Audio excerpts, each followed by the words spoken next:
A system, an aircraft that was referred to as the flux liner or as the alien reproduction vehicle.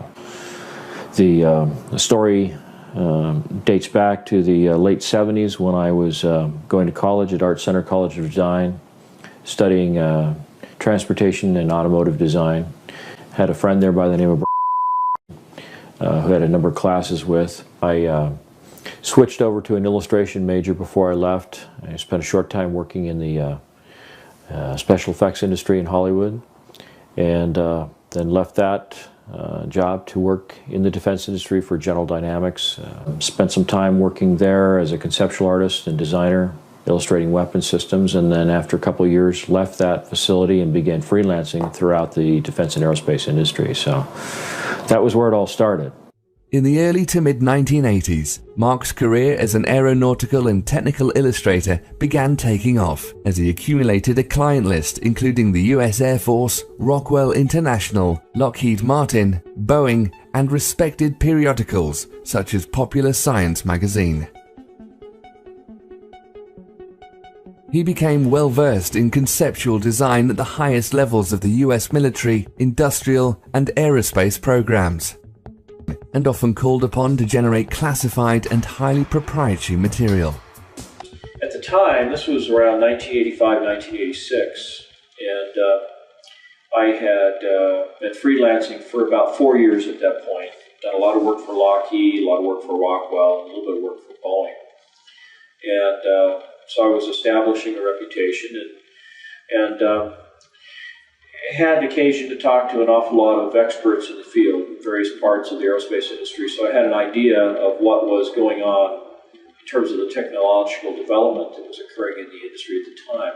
Worked on some conceptual artwork showing cutaways of some of the weapon systems and how the components inside those weapon systems interrelated to one another. I was given a lot of information. Many times I was asked to create illustrations for clients based on just verbal descriptions of what they wanted to see, because a lot of it was conceptual artwork that was supposed to put across the idea that, say, a particular aircraft that they were designing was going to be extremely fast, so it had to have all the sort of dynamic characteristics of what a really fast aircraft would have, and I had an idea of what these things looked like. So I was subscribing to some of the trade publications that were available at that time, like Aviation Week and Space Technology, and a lot of people at the magazines, test pilots, editors, and things. By the mid-1980s, he was a very successful professional artist living in Rialto, California. He had a full slate of high-profile projects and had become a very sought-after and respected talent in a very crowded field of designers and artists. Despite living in the era of Reagan and disco, things were going very well for Mark. Then, in the autumn of 1988, things took a turn for the weird.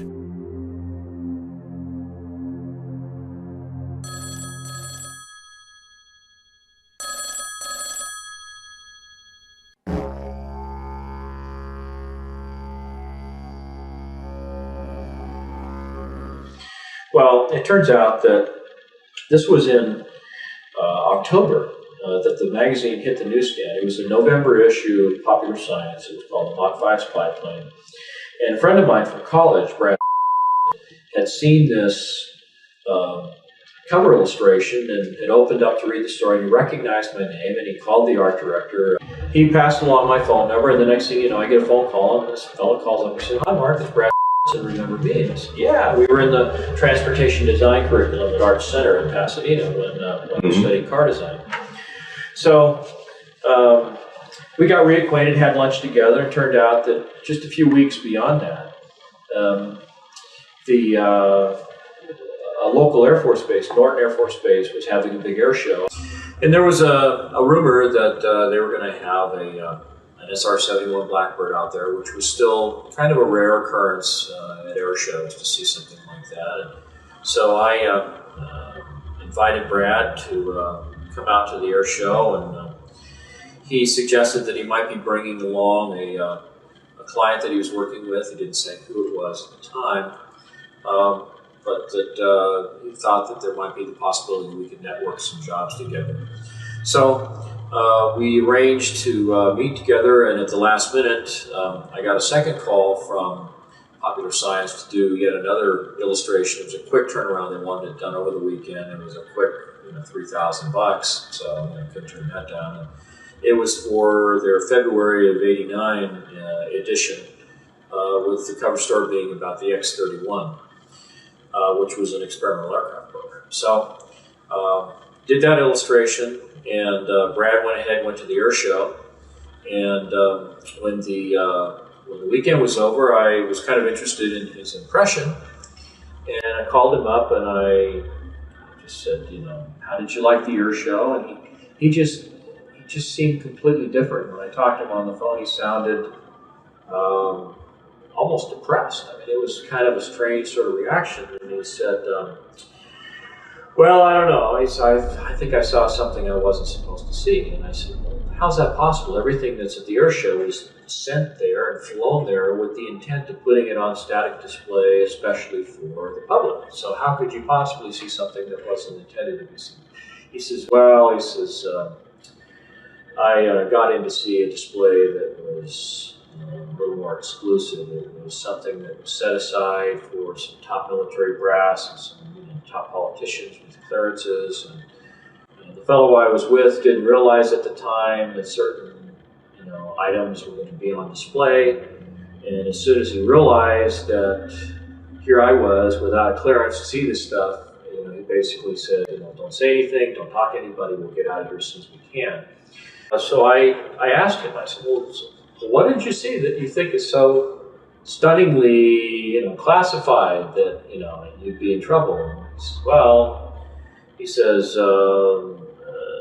there was an example of the first generation Aurora there, which was the aircraft that was the second generation aircraft that I did the conceptual artwork for.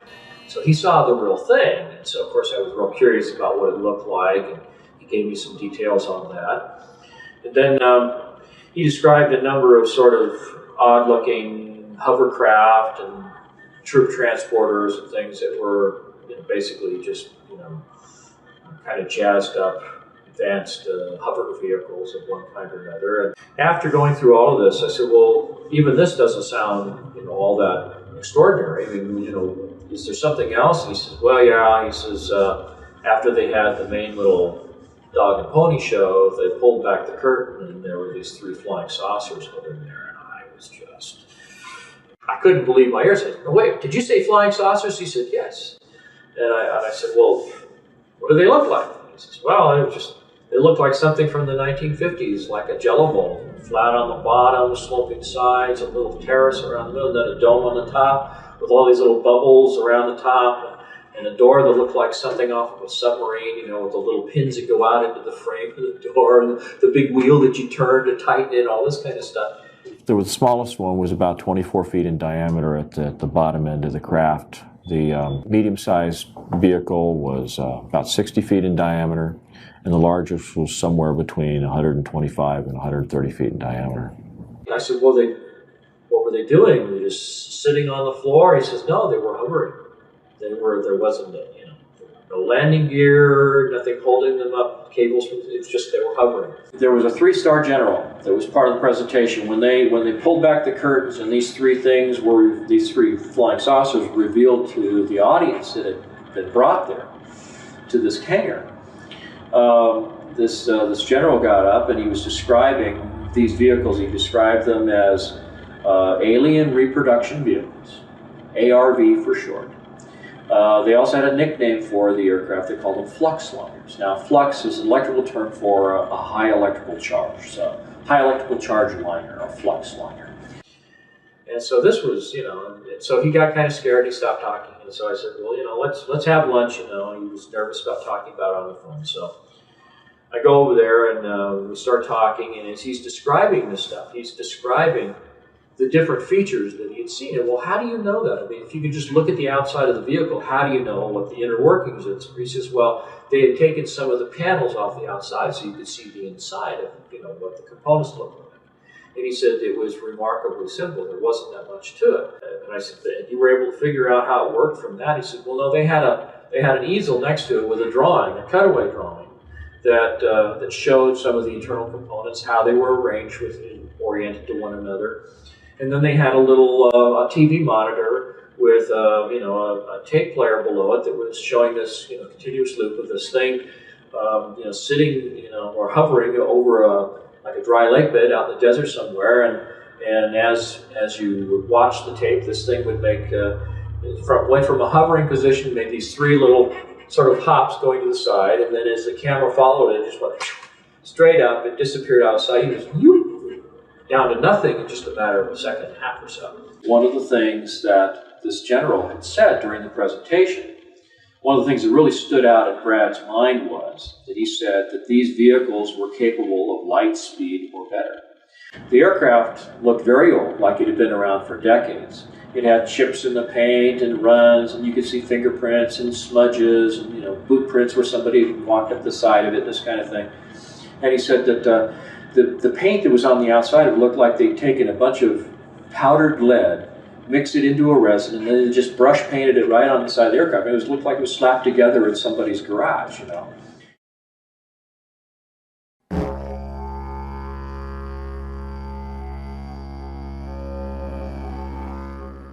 So, according to his account, on November 12, 1988, Mark's friend inadvertently gained access to a highly classified airshow, where the featured hardware of the event was real flying saucers. They were really strange looking, but appeared functional, and were named to suggest anti-gravity and reverse-engineered alien technology. An official present stated they could travel faster than light. Despite their futuristic performance capabilities, these appeared to be stripped-down, road-worn working prototypes, which had seen practical operation for years. If this were the case, they were crude but tangible proof of concept for a staggering leap in aviation technology. They used extremely advanced electromagnetic or field propulsion, as opposed to solid or jet fuel, nuclear power, or any other commonly known conventional means. It also meant our government and at least one other major defense contractor, Lockheed Martin, had been developing and deploying functional systems along these lines for many years. To both McCandlish and Brad, who'd been working professionally for some time within what they thought were the highest levels of aeronautical design, this odd system was a sucker punch from the future. Apparently this had a really, really serious impact on Brad, and he really seemed kind of stunned by what he had seen. So we got together for lunch, and I was doing all these idea sketches of what he described to me about how the components related, and I had your stereotypical sort of lens-shaped flying saucer like you see in more modern movies and stuff. And he said, "Oh no, it's real simple. It's flat on the bottom, sloping sides like a section taken out of a cone, a little ledge, and then a dome on the top." He said the dome is actually the top half of a crew compartment that's like a big ball. Pretty sure that was about 12 feet in diameter.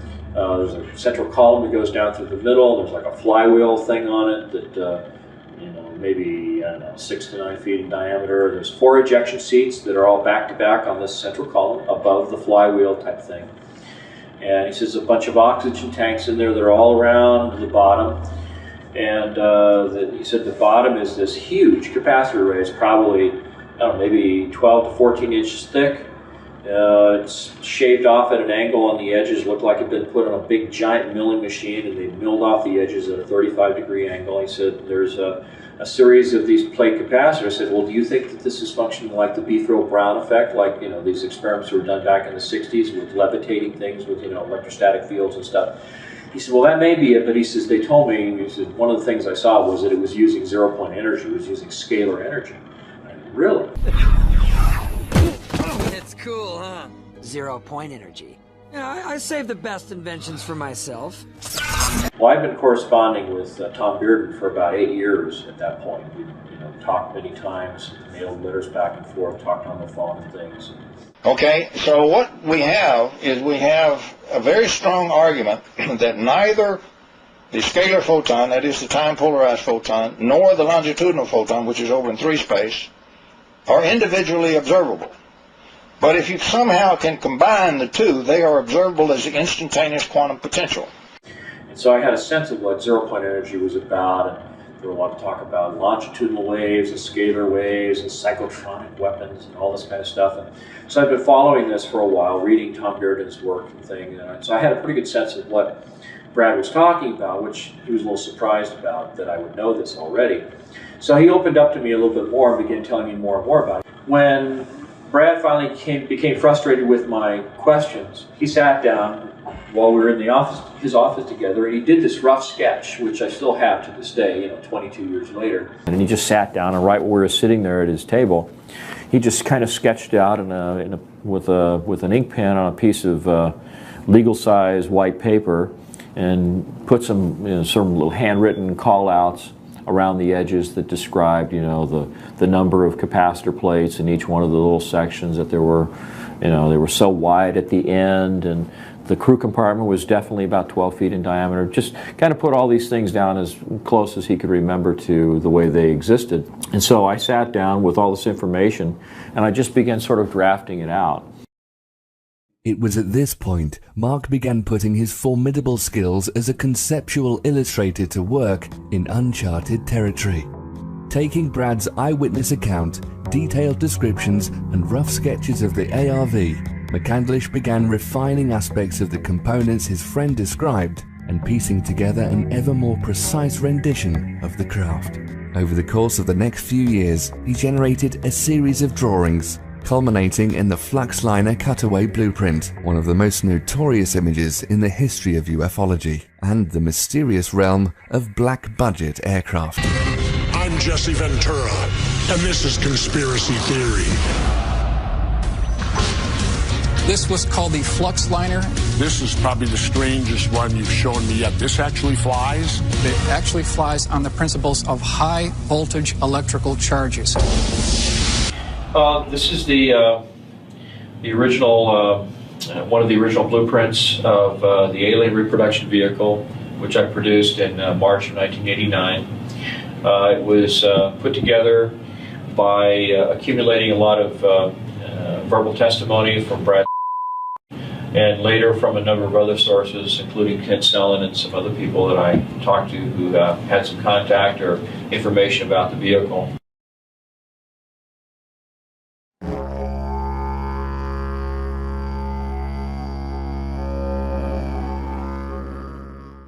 For Mark, his friend Brad's initial account was a fascinating story with a degree of veracity and plausibility, worth exploring and doing some research, but was after all just one man's tale of a fairly unbelievable event, concept, and machine.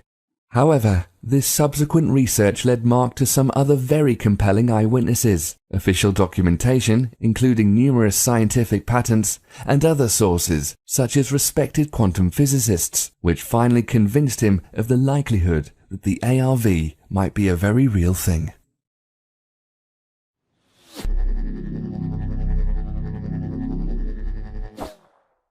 The first verification of the story that I picked up on the alien reproduction vehicle was around 1991, 1992. It was the first air show at Edwards Air Force Base where they actually had the B-2 stealth bomber on display.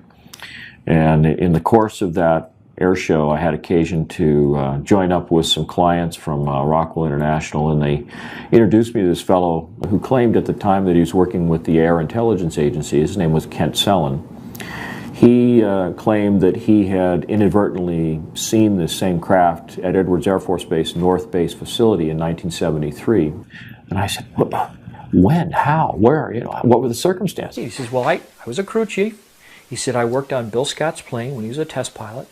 And he says, one night my ship supervisor said to me, go out to North Base. They've got a power unit out there, a ground power unit for an aircraft that's leaking or failed or something. So we need to take a tow vehicle out there, go out, pick it up, bring it back. Well, instead, what happened is he comes up off the dry lake bed, rolls right up on the tarmac, and is going down these rows of hangars. They're all Quonset-style hangars back then. And He stops in front of the first one with the doors cracked, expecting to find this defective ground power unit, and what does he see? He sees this flying saucer sitting in the hangar, hovering off the ground. So I said, well, what happened? He says, well, this thing, was flat on the bottom, sloping Sides, a little ledge around there, and then a dome on the top with these little glass things on top. Looked like there was a camera under each one. And I said, really? He said, yeah. No, no landing gear. It was hovering. And I said, let me borrow your pen. So I took out a Kodak lens cleaning tissue package that I had in my camera bag. It was the only thing I could think of to draw on. I did a quick sketch of this alien reproduction vehicle as described by my friend Brad Sorensen back in 1988. And I said, is that what you saw? And he says, oh, you've seen one. And I said, no, but I wasn't sure until this moment that the story was absolutely true. And so that was when I knew there was a second point of confirmation. He says, I wasn't there for 15 seconds and I heard footsteps running up to me. Before I could even turn around and look, he says, there was a machine gun barrel at my throat, another one over here, and he says, a gruff voice says, close your eyes and get on the ground or we're going to blow your head off. So they put a hood over his head, blindfolded him, hauled him off, and they spent 18 hours debriefing him. He was forced to sign some non-disclosure documents about that, but then was given some additional information about it, details about the ejection sequence for that vehicle and so forth, things that Brad didn't know anything about. So that gave some validity to what he was saying.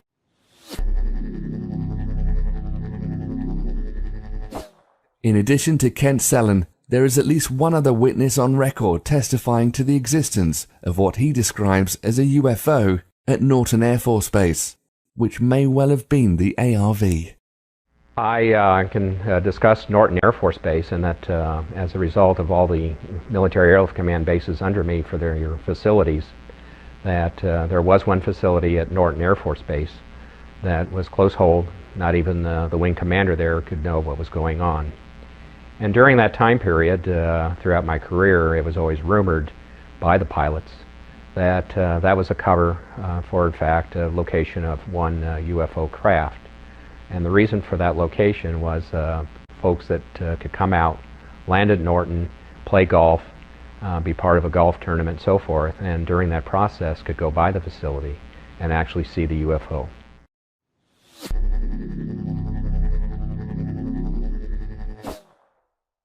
I became so excited about the prospect that this thing really was real and that there really was some technology about it. And so every chance I got, I would strike up a conversation with someone I knew in the industry, and I'd ask them if they'd ever heard anything about this. I was talking to a fellow by the name of Paul Shepard, who was a UFO investigator. I felt that he'd have, a little bit more knowledge about the kinds of things that were going on in this area of research.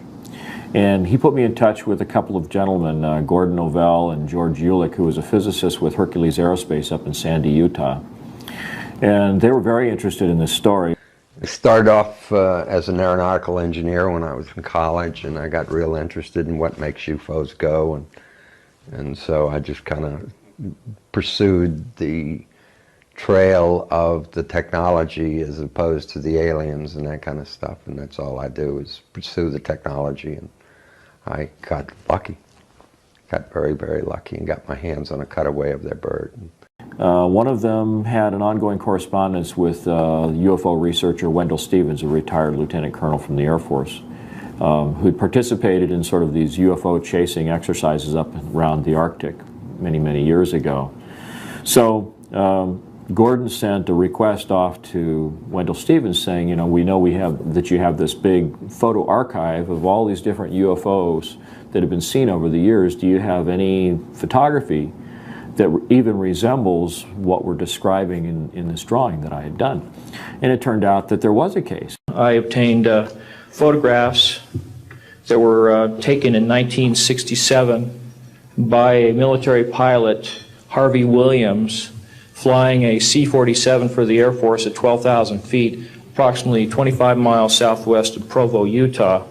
This particular vehicle matches the so-called ARV in all proportions and respects in terms of the detail of the shape of the craft.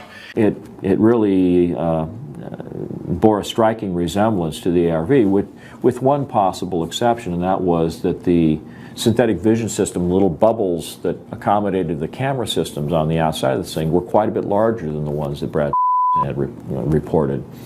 And so when I thought back to something that Brad had said, and that was that many of the components on the ARV, like the ejection seats and the camera systems, were all off-the-shelf components. He said that the ones that he saw in 1988 looked just like the little bubbles you see hanging from the ceiling in the casinos in Las Vegas. So when I thought back to the camera systems that were available in 1966, of course they were much larger than they were in 1988, and so the larger acrylic bubbles seemed, to give some veracity to the photography as it was presented in these pictures taken by Harvey Williams. One of the things that came up in the investigation was the fact that a number of the witnesses starting in 1988 described the vehicle that they saw as looking like it had been around for a long time. Chips in the paint, fingerprints, greasy handprints and that kind of stuff. The material around where the Zeus fasteners brought the panels together all chipped and scratched and stuff like it had been around for a long time. When I talked in 1991 or 92 to Kent Sullen, he clarified that he'd seen this thing in 1973, which was, 15 years or something earlier than that. And then the photographs from Wendell Stevens showed that this thing may have been operational as early as, June or July of 1966. So it certainly supported the idea that this thing had been around for quite a while, maybe even earlier than that.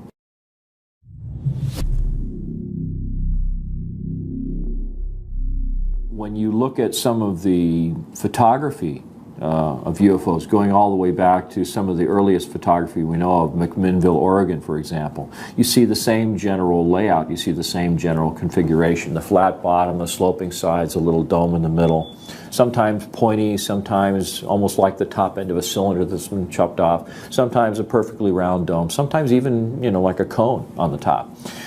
So it suggests that, there's many different variants of the system, but the overall arrangement of the components is basically the same.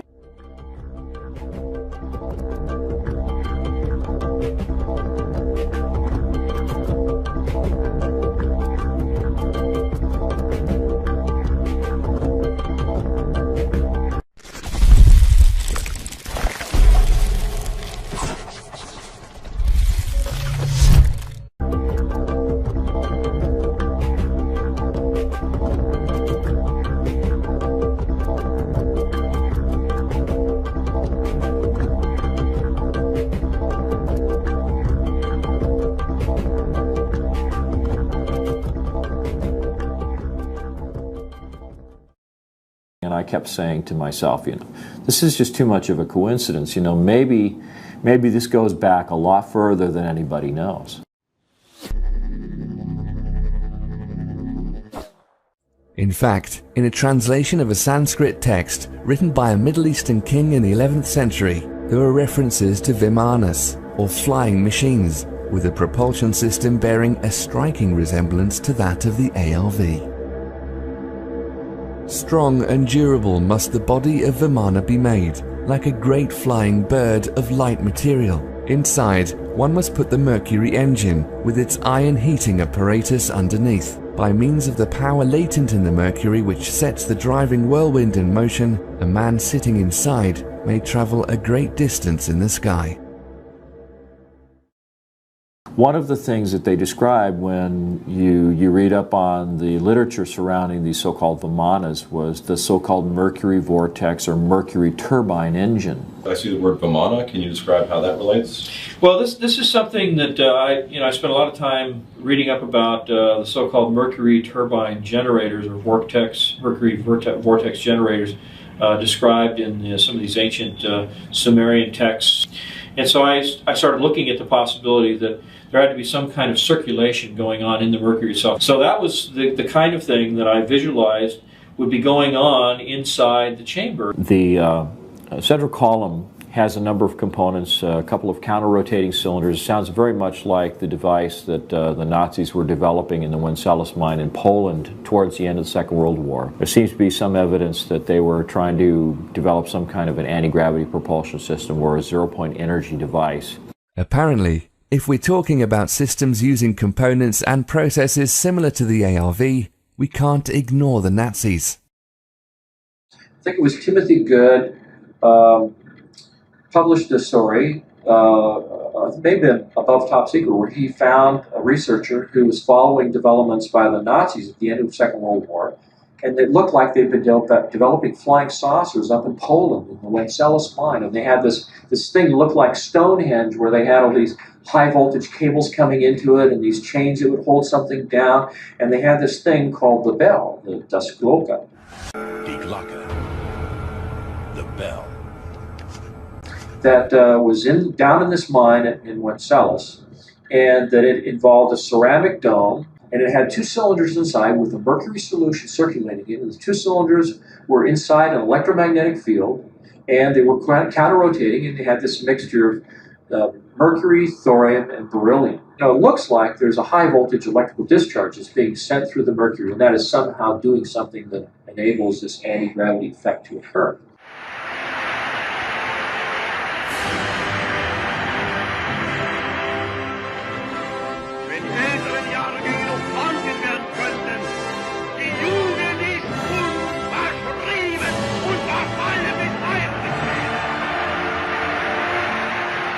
Besides rumors about Hitler's top scientists and the mythology of ancient kings, there were other instances where a central core involving mercury and other components similar to the ARV were reported.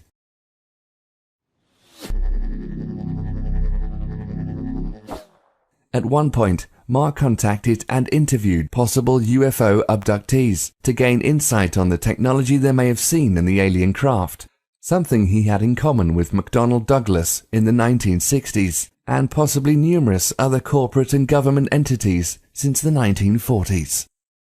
I wound up going to my management and telling them, you know, you're not going to believe this, but the UFOs are clearly coming from someplace else. They're clearly manned or humanoided, and the only question is whether we're going to figure out how they work before Lockheed or after. And so as a result of that, the company at that time, which has now of course been bought by Boeing, over several years put in about $500,000 worth of research effort under my direction to study gravity control techniques and also analyze UFOs. We hired a police detective to interview witnesses, abductees. We had experimental work and theoretical work. So it was kind of a fun project.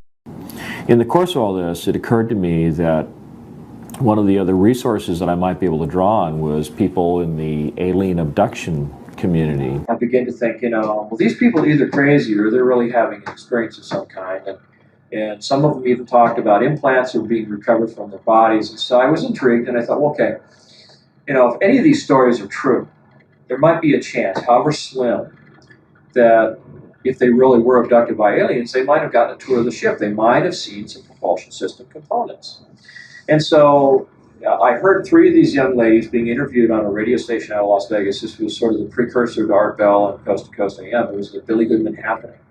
And he was interviewing Cindy Vodovos, Melinda Leslie, and Alicia Davidson. Contacted the station. They put me in touch with these three young ladies. I interviewed them individually, and much to my surprise determined that these young ladies seemed to be bona fide examples of the phenomena, with implants that could be seen on medical MRIs. So what I did was I simply asked them to describe what they saw, and without disclosing anything that I already knew about the components inside the alien reproduction vehicle, I found that these young ladies, at least one of them in particular, was able to describe not only components that strongly resembled the ones that were inside the alien reproduction vehicle, but they were also at a higher level of sophistication that actually gave additional clues about how the ARV actually functioned. Alicia Davidson described being escorted into the engine room and seeing the propulsion system components. And it involved a central column that was made of a transparent glass-like material. She said there was a silvery fluid that was spiraling upward at the bottom of this column.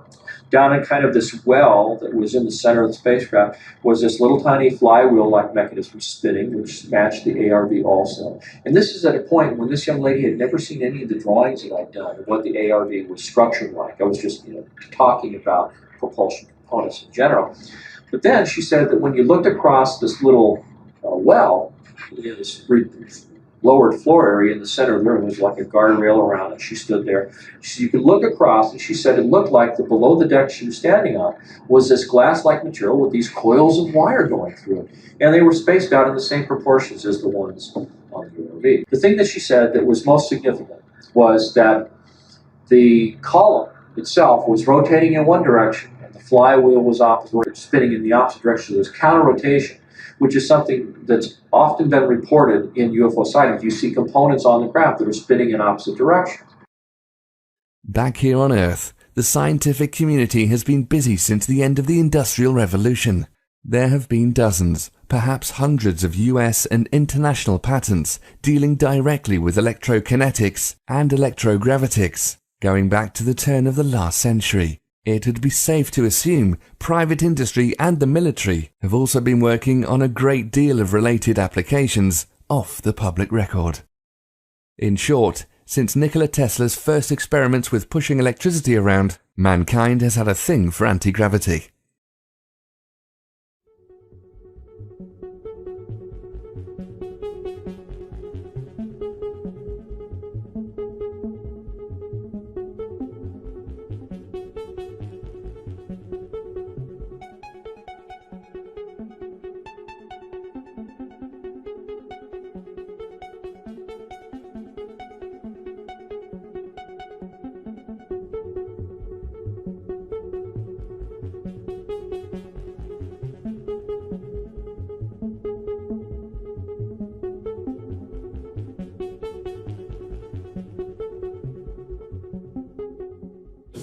If you look at these two illustrations, this is a patent that was secured in May 30th, 1967 by James Frank King, Jr., who happened to work with Thomas Townsend Brown in the labs of Agnew Bonson. But you can see a striking similarity between the two vehicles. On the one hand, you've got a sort of a frustrum-shaped fuselage section. You've got a series of coils that wrap around the crew compartment, although the crew compartment in this instance is more of a cylinder. But you also have a central column that goes down through the middle, and you have this capacitor section that's in the bottom. And then you have these little flight control mechanisms here. You know, I find it really remarkable that there's so much similarity between the two objects. Mm-hmm. And when is that patent from? May 30th, 1967. It's called a magneto-hydrodynamic propulsion apparatus. And so I started thinking, well, maybe it's like a cyclotron. Maybe there's an electrical discharge from this. Basically, this whole thing looks like a giant Tesla coil. It's got the capacitor array. It's got, you know, a central column that looks like the secondary windings of a Tesla coil. And this might even go back to something that Nikola Tesla discovered back in the 1940s, and, you know, just was all hushed up, and all the UFO sightings we've ever seen were something that came from Nikola Tesla and not from another planet. And I mean, these are the things that were all going through my head at the time. So it was really surprising to find all the different sources that I encountered that seemed to provide useful information as to how this thing was made, how it worked, what its energy sources were, and it was all really fascinating to me, and that's one of the reasons I pursued it. It wasn't because I was, you know, like I say, trying to breach national security. I was just insatiably curious about how these things work.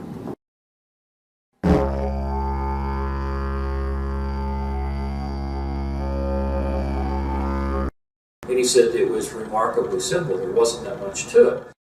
The ARV system, for all of its claims of flashy, out-of-this-world propulsion capabilities, was indeed remarkably simple. It could be described as a large-scale, souped-up Tesla coil, designed to negate gravity and inertia, with off-the-shelf navigation and life support systems bolted on, almost as an afterthought. You could think of it as the Model T of anti-gravity vehicles, an industrial dune buggy, or crude hot rod that can get you to Mars in a few minutes. In this version at least, first-class seating was still a way off.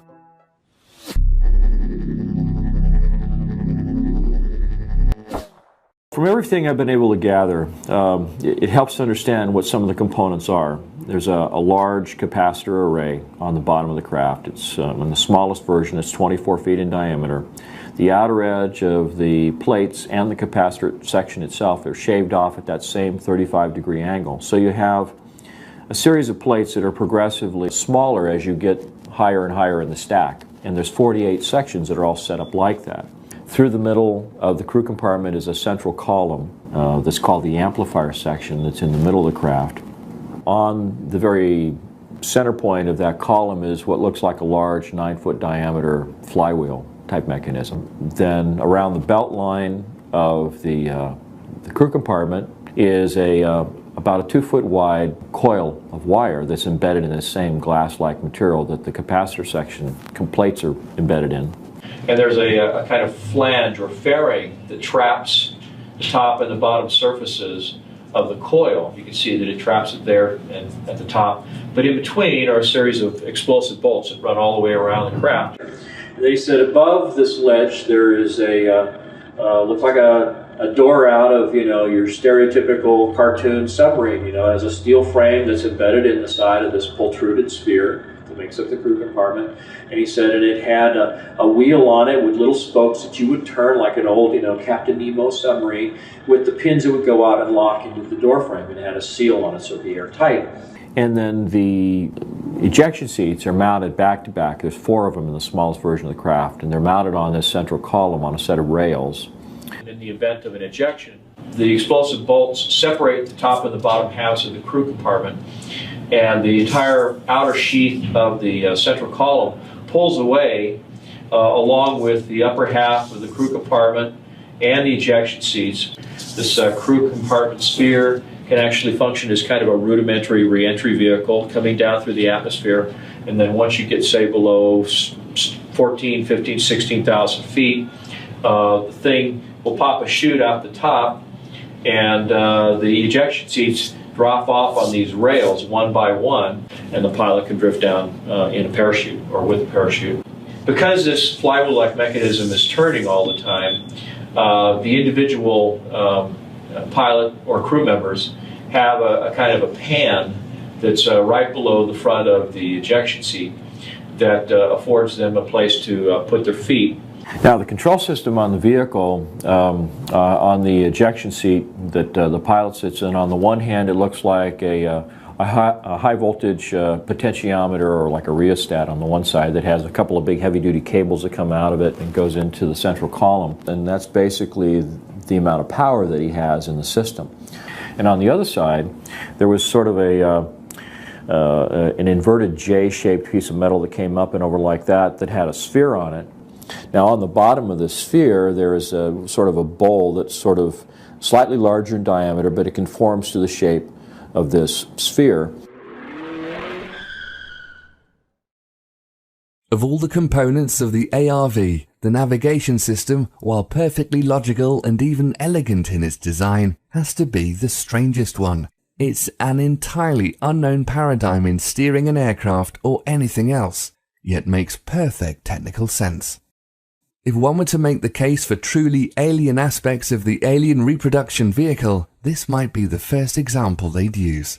The sphere itself appears to be a kind of a domed arrangement where you have a number of fiber optic leads that come into the sphere, and for each one of the 48 capacitor arrays there's a series of sensors that are then used to sort of relay information to the individual plates. And so then on the bottom of this you have a bowl that moves around and can be used to convey the commands of the pilot in terms of what he wants to do in terms of shaping the field around the vehicle. And right in the center of that bowl is a kind of laser diode that sends a laser beam up into the underside, the inside of this sphere. And so as the bowl moves, that laser is sort of scanning around on the inside of the different sensors that are responsible for each of the capacitor sections. Then will, there's a series of relays that'll open up and close and let a certain amount of energy in, or prevent it from going in.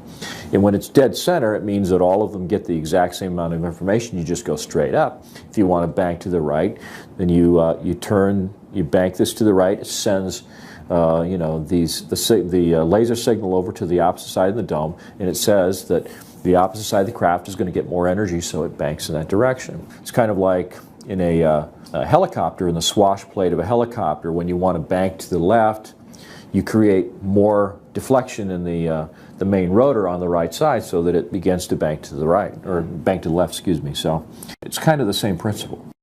Then you have an oxygen supply that's strapped to the lower part of the central column down here in the lower part of the crew compartment. You have a much larger set of oxygen tanks, and these are all protruded vessels, by the way. There's no steel or aluminum in terms of the oxygen supply in the vehicle. There was also a pair of oxygen tanks under the seat, and that was assuming that maybe you had to eject, when you're at 25 or 30,000 feet, and you needed some air to get you from up there down to the place where you'd actually be able to breathe ambient air. I said, well, were there windows? And no, there weren't any windows. He said there was a thing called a synthetic vision system.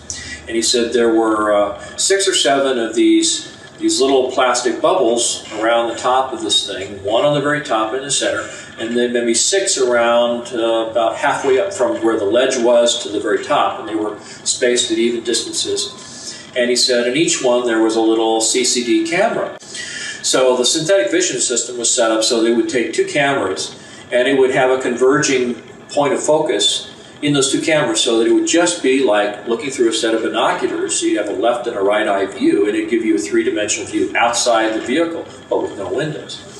And the reason for that, apparently, was that this aircraft was using extremely high voltages, and the voltages would ionize the air around the vehicle so much that it would start producing X-ray photons, which are absolutely lethal. So you have to have basically a barrier to protect yourself. You also have a robotic arm that seems to be blended in with a composite fairing sitting right on the top surface of the capacitor array that has the ability to extend outward with a little air-driven claw that's on the end of it. In fact, I think that the craft's magnetic field or electromagnetic field is probably so powerful that conventional little electric motors probably wouldn't work in this kind of an application.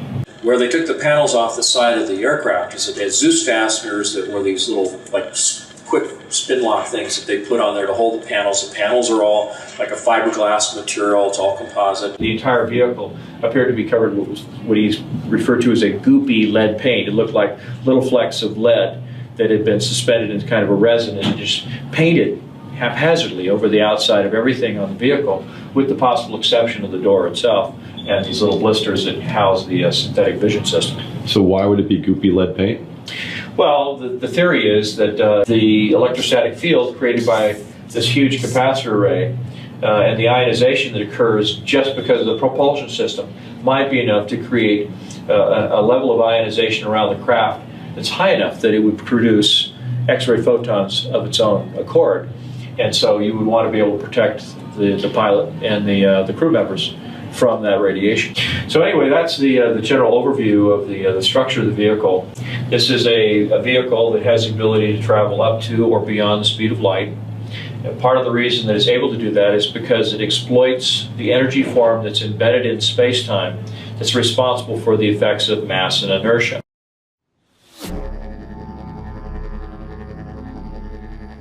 So here we have a configuration of various components, creating a system that's somehow capable of producing and maintaining an insane amount of energy in a concentrated field around the vehicle. This field can be precisely controlled by the pilot with the aid of a basic throttle, an alien steering ball, and a bunch of casino cameras. There's plenty of onboard oxygen, handy if you're off the planet, and a lead coating so the occupants don't get fried in their seats, and a robot arm in case you need a robot arm somewhere. It looks like a big clumsy diving bell from 1905, but apparently works like a helicopter you can take past light speed. Its beauty and elegance lie in the propulsion system, maybe a really fast one that gets around currently accepted physics, one we commonly associate with UFOs. For anybody who has followed the work of Einstein or just basic physics, one of the sort of inviolable rules of physics is that there's no material object that can actually go faster than the speed of light. So somehow or other, and I'm not saying we got this from aliens, but they did call it the alien reproduction vehicle, but somehow or other, this simple system that Brad described in these diagrams was able to do this.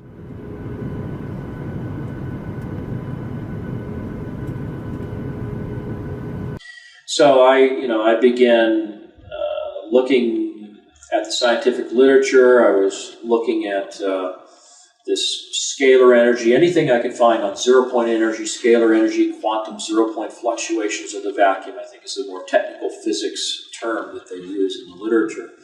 And it turned out that there really were scientific papers that were being published by a number of different scientists, Hal Puthoff, Bernard Heish, Alfonso Rueda, who just happened to work at Lockheed Skunk Works, by the way.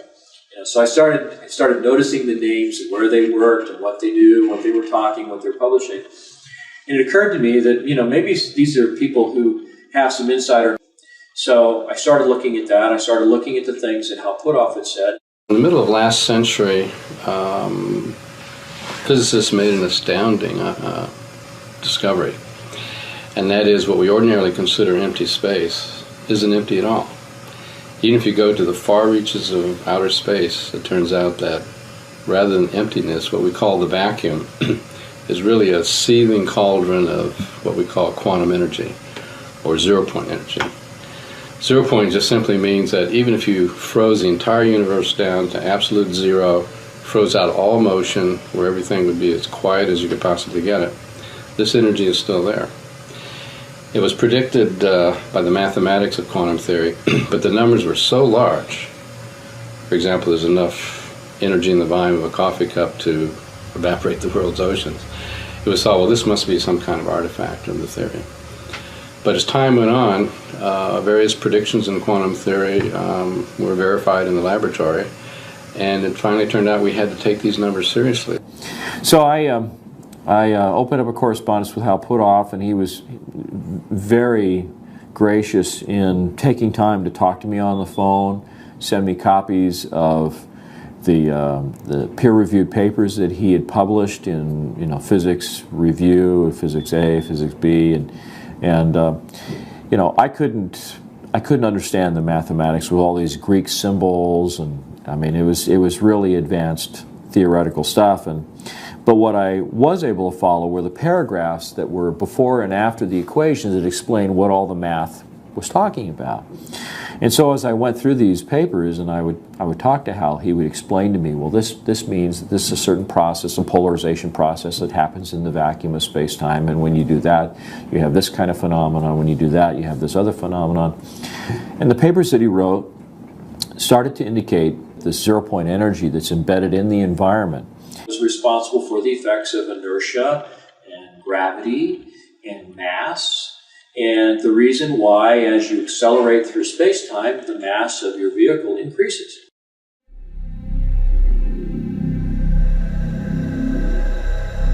So in a sense, if you find the right way to do it, you can actually sort of reduce the mass of an object. And if you can do that, then of course it takes less propulsive force to push it around.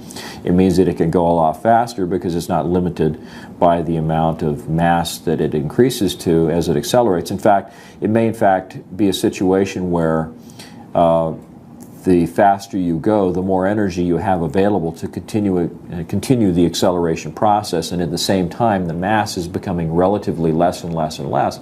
So it really enables the possibility of being able to go faster than the speed of light without violating general relativity, and that was the most fascinating aspect of the whole thing.